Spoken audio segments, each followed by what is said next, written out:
So before we get into the video, time to put some fuel in the body with some food here from Factor. This has been amazing to have for the last week or so. All fresh and never frozen. Today we're having the currywurst meatballs and the Swiss fondue potatoes with green beans and curry ketchup. 29 grams of protein. This one sounds so freaking good. Convenient too because it was all shipped to my front door. They got over 100 options to pick from for meals. They got shakes also. Protein bars too. I'm not a fan of protein bars normally ever because they taste weird and have a lot of weird ingredients, and these here are so freaking good. The Honey Nut Crunch protein bars from Factor. I would show you guys one, but I finished the entire box, so I can't really show you guys one. One thing that really goes a long way for me though with Factor is they ban over 175 ingredients, and they don't use refined oils, sugars, artificial junk in general, which I'm always avoiding putting into my body. When it comes to convenience, going out and grabbing food real quick, it's normally loaded up with a bunch of just grease and nonsense in general, and then I feel like junk afterwards. And when it comes to making food at home, I have to do a lot of preparation, prepping the food, cooking it, and then doing dishes afterwards also. So it's a lot of time that takes away from my projects. Therefore, Factor has been super clutch for just some good clean eats that focuses on my high protein intake. We have 29 grams protein in this meal right here alone. They have options that focus more also on like low calorie or low carb, but I focus mainly on higher protein. So let's go ahead and warm it up. Takes 2 minutes and have some lunch and then get back to work. So good. So freaking good. So we have curry ketchup. Never considered mixing curry and ketchup. That is so good. And then meatballs, potatoes, and greens. It's an amazing combo. High protein, mean and lean. We've had a lot of meals from Factor at this point. It's been every day all week. We've had a lot of good options from salad. Chicken Southwest style salad. 43 grams of protein, 500 calories, 27 grams of total carbs. It's delicious. It's crispy, crunchy, fresh, high protein. Everything is super fresh. Nothing's ever frozen. And you can tell when you heat it up, it's like a freshly cooked meal. Cheesy cornbread, Yukon mash, and Brussels with turkey.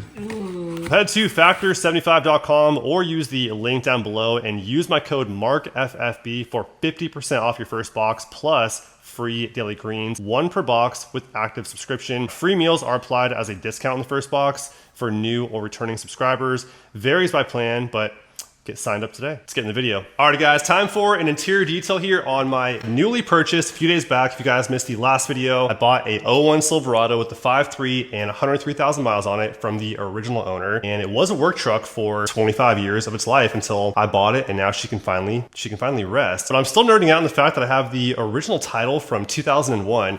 That's really cool to me, and every single service record from day one, and there are a ton of records on this truck for service, everything from all the fluids to shocks, battery. I mean, literally everything was done to this truck on time or ahead of time, which is really cool. But the interior does need some work. We have all kinds of stains throughout the interior, different types of stains, but overall it is in pretty good shape on the interior. No real damage. There's one little like chip here on the dash of missing paint, but we do have the cloth interior here on the seats and carpeted floors all throughout. Over here on the driver's side footwell area, we have some what appears to be some oil smudge, some stains kind of all throughout this area, and we'll take care of all that. Get the pedals all cleaned up too. Kick panels, the door jamb, we have some smudging right there. First thing I'm gonna work on is the oil stains there on the driver's side footwell area. So I have the Dawn dish soap right here and the baking soda. The Bob's Red Mill premium quality baking soda too, man. We got the good stuff. But these two things right here are a fire combo when it comes to lifting off oils or greases from the carpet, because the Dawn dish soap is a degreaser, right? It removes grease, and the baking soda acts as a sponge to then absorb all of the now dirty soap that has lifted off the oil from the carpet and absorbs it into the baking soda afterwards. So take some Dawn dish soap here and then take the baking soda and make a nice little paste out of the two. Okay, that's a pretty good texture right there. It's not super thick. It's still pretty runny, and should work pretty good. So I'm not gonna go too crazy, just enough to kind of saturate it a little bit, just like that. Pour it over the heavy areas first, and then take my brush and kind of fully cover the stain, just like that. I'm not trying to use the brush right now to make the stain go away. I'm just trying to evenly disperse the soap, and I might need more actually for the amount of stains we have in here, but there we go. And then just kind of spread it around.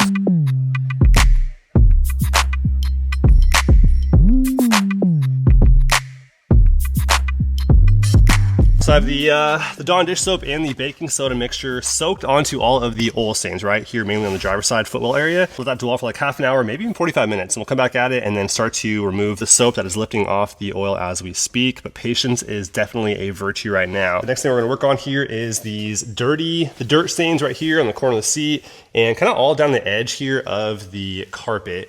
all the sort of brown stains is what I'm assuming is probably just dirt. So what I'll do right now is mix up some baking soda and some water, spray it onto the dirt stains, let it dwell for like 20-30 minutes, and then we'll come back at it and see what it does. So what I'll do here is just throw some water in here and make a nice little paste out of the baking soda and water. Let's actually do a little bit more here. Got a lot of dirt stains in there. There we go. Take the brush and just start kind of dabbing it on there, soaking it into the fabric. I'm doing just enough to kind of soak the carpet here on the surface of it. I don't want it to go into the carpet too much because then it might get kind of moldy in there. So it should be good, just like that. That's the main troubled area right there, is the outer part.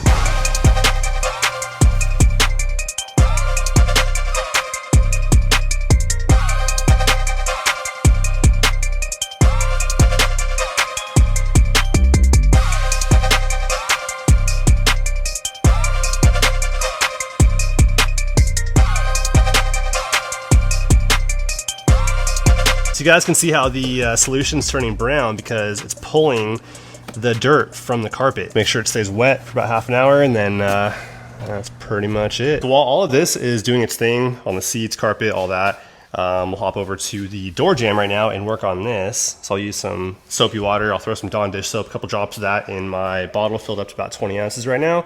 Just enough to where I shake it up, I get some suds. That's about it. Just a very light amount of the Dawn dish soap because this is pretty aggressive at stripping stuff off. And if you go too aggressive on these plastics, then it'll end up stripping off the UV protection and drying it out too. So just keep it real light, just a couple drops in the spray bottle here, and then shake it up, spray it onto the door jamb, use the detailing brush to get into the little tight areas and whatnot, and the door jambs too, and get the door jamb all dialed in, looking good.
Now, nice thing too about baking soda is it's a natural odor eliminator. So if you sprinkle baking soda all in the interior, it'll soak up all the odor.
Alrighty guys, so it is the next day and the stains still kind of exist here on the floors. The brown stains are still kind of there. They're in the center, you guys can see, but the seats in the front look really good, and the back too. That stain there is gone, and the whole front looks so good. I mean, just using the baking soda and making a paste out of it, letting it dwell for a little bit, and then using the extractor tool to get it out.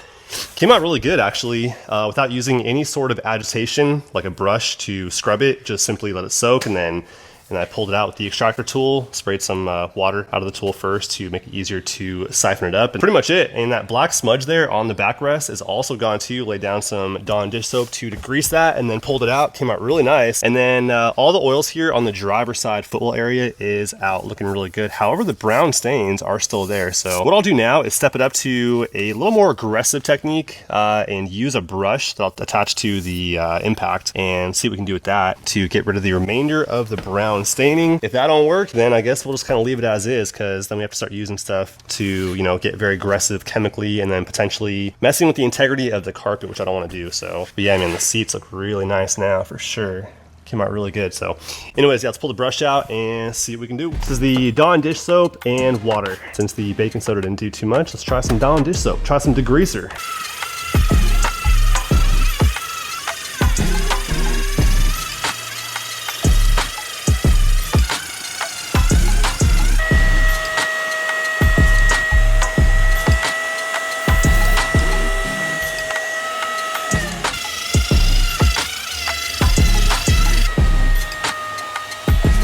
Everything is looking good. I'm pretty impressed with the overall condition, and now it's nice and clean. It smells freaking amazing with the baking soda to neutralize the, you know, the work odors in this thing.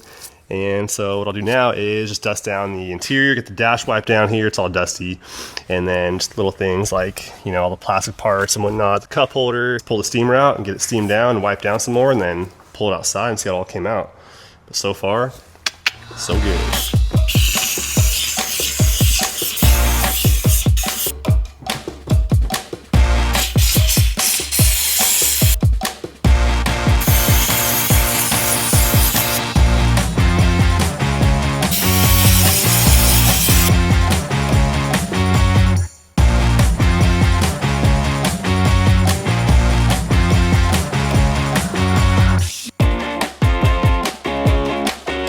Now I'm driving down to the AAA to get some plates on this truck because it came with no plates, being that it did have the California exempt plates on it. And when they sold it to me, they pulled those plates off the truck, and now we have no plates, which means I'll probably get pulled over if a cop sees me, but we're going a short distance, we should be all right. And then I have to give them my title that I want to frame because it's 25 years old and it's the original title to this truck from '01. Super cool.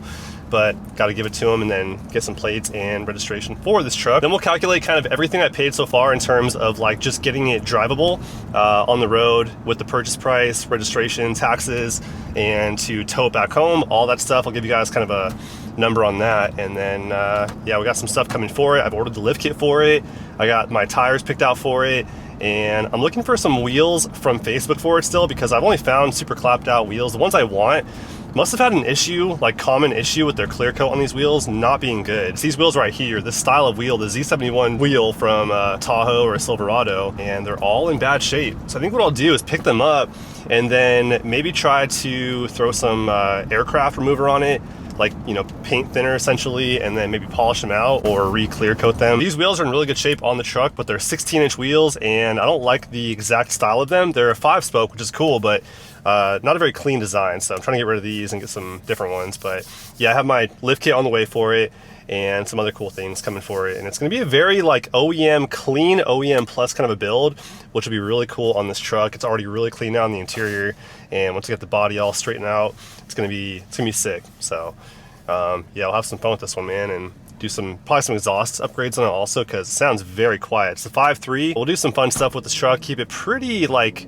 grandpa's truck build, just keep it clean and simple, and that's how I think it'll retain better value too, is by keeping it more like that. So yeah, here's the title right here, the 25-year-old title that I don't want to give them, but sometimes in life you got to do what you got to do. So let's do it. So kind of news to me, but apparently if you have the California exempt status on the fees portion of the title, they call that branded, which means I am unable to do the transfer there at the AAA and have to go down to the DMV, unfortunately, which is not going to be fun. I love the DMV, man. It's always a good time. But yeah, they call that a branded title, even though it's a clean title. It's not lemon status or, you know, rebuild or salvage or whatever. It's just the California exempt status for right now because it was used for government services pretty much. So the next thing I'm gonna do on this truck though is gonna be the bed liner. That shows up in 2 days, and then that'll look a lot better on the truck because the bed is so clapped out.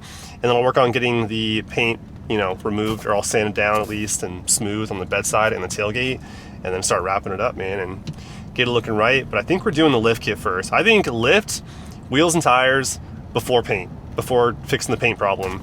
Priorities, man. So I'm probably gonna replace the lower dash piece here because I drilled into it for what looks like a microphone holder. So get a new one of those and all that should be good. But man, the interior is freaking mint, dude. A little bit of brown stains left behind, which not a big deal, but dude, this is freaking brand new looking right here for a 25-year-old work truck. This is insane how good the interior looks.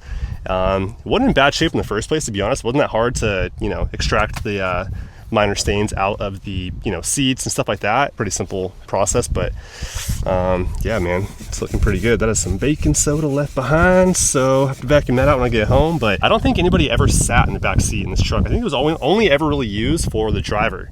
I don't think they ever even had two people in this truck, to be honest, because the passenger side looks freaking untouched, and now with a nice detail, looking pretty good. So yeah, I can't wait to start doing some fun stuff to it, get it lifted up, and then throw some 33s on it, some nice C71 wheels, get it bed lined, and get all that clapped out paint sanded down nice and smooth, and wrap over it, get the trims there on the doors removed, and yeah, the paint back here also. And then also get some paint match handles too to the wrap color I'm doing, which is gonna be silver. So that's the plan for that right there, is to wrap the whole truck in a straight up silver color, which on this truck did not come in silver. It came in a champagne type color and a darker gray color, but not silver. So that right there is kind of bugging me, but get that fixed up. But everything else is looking good.